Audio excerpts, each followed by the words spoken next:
இது பார்த்தீங்களா, நைட்டெல்லாம் இது நான் ஊற வச்சுட்டேன். அப்படியே மூடி வச்சுட்டேன். இப்போ வந்து நல்லா வெயில் வந்திருக்கு இல்லையா? ஸோ இது வந்து உருண்டை பிடிச்சி வெயிலில் வைக்கணும்.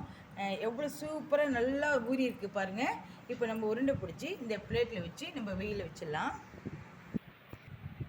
இது பாருங்கள், எல்லாம் ரெடி ஆகிடுச்சு. உருண்டை பிடிச்சிட்டேன். சூப்பராக உருண்டை பிடிக்க வரும். நல்லா ஊறிட்டு நல்லா சாஃப்டாக இருக்குது இல்லையா? ஸோ அதனால் எல்லாமே உருண்டை பிடிச்சி வச்சுட்டேன். இனிமேல் நம்ம வந்து இதை எதுவுமே பண்ணக்கூடாது. அப்படியே வெயிலில் காய வச்சு மார்னிங் வச்சுட்டு ஈவினிங் எடுக்கணும் இல்லையா? ஸோ இந்த மாதிரி தான் பண்ணணும். எனக்கு 2 பிளேட் வந்தது, 2 தட்டு வந்துச்சு. இது என்ன லாஸ்ட்டில் கிண்ணத்தில் பார்க்குறீங்களா? இது வந்து ஆனியனும் சால்ட்டும் போட்டோம் இல்லையா? ஸோ அதில் மைல்டாக தண்ணி விட்ருக்கு.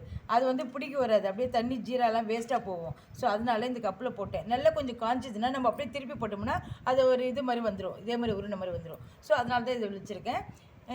பாருங்கள், 2 தட்டு வந்திருக்கு. நான் 2 kg எடுத்து இன்க்ரீடியன்ஸில் போடுறதுல இந்த 2 தட்டு வந்திருக்கு. சூப்பராக இருக்குது பாருங்கள்.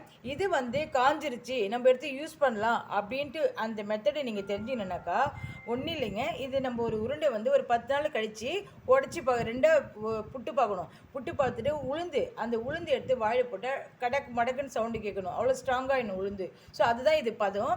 சாஃப்டாக இருந்ததுனாக்கா இன்னும் காயிலன்னு அர்த்தம். நல்லா உடஞ்சிச்சுனாக்கா காஞ்சிச்சின்னு அர்த்தம். அப்போ எடுத்து நம்ம எதனா பாக்ஸில் யூஸ் பண்ணிவிட்டு சமையலுக்கு யூஸ் பண்ணிக்கலாம். ஸோ அந்த மாதிரி போட்டு வச்சுட்டு பண்ணலாம். இதுதான் இப்போ நான் வந்து லாஸ்ட்டாக போட்ட வீடியோ என்னென்னு பார்த்தீங்கன்னாக்கா கஞ்சி வத்தல் வாயில் போட்டு கரையணுமான்னுட்டு. ஸோ அந்த கஞ்சி வத்தல் தான் இது பாருங்கள். சூப்பராக தட்டை போட்டேன் இல்லையா? நல்லா உடையாமல் செய்யாமல் எவ்வளோ நல்லா ரவுண்டாக இருந்திருக்கு பாருங்கள். இந்த சைஸ் இருக்கு இல்லையா? பொரிச்சு போனால் இதை விட இன்னும் பெரிய சைஸாக வரும். ஸோ எவ்வளோ அழகாக சூப்பராக உடையாமல் வந்திருக்கு பாருங்கள். ஏன்னா மாவு நல்லா வெந்தால் தான் இந்த மாதிரி வரும். மாவு கண்டி வேகலை, அரை வேக்காடு சப்போஸ் வேகலைனாக்கா அப்படியே விரிசல் விட்டுடும். அப்படியே பீஸ் பீஸாக தூளாக அந்த மாதிரி விரிசல் விட்டுடும்.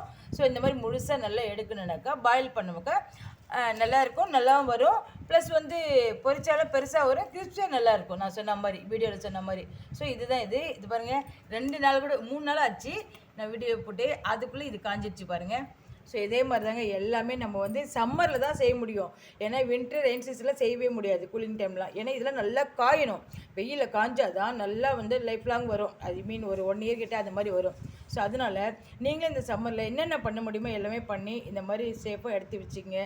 சமையலுக்கு எல்லாத்துக்கும் நல்ல யூஸ் ஆகும். நம்ம ஹெல்த்துக்கு ரொம்ப நல்லது இது. Okay friends, anyway thanks for வாட்சிங். நெக்ஸ்ட் வீடியோ பார்க்கலாம். பாய். இந்த சேனலில் பிடிச்சிருந்தா சப்போர்ட் பண்ணுங்கள். அண்டே வடாகம் லட்டுக்கு சப்ஸ்கிரைப் பண்ணுங்கள். தேங்க்யூ. Phone fault.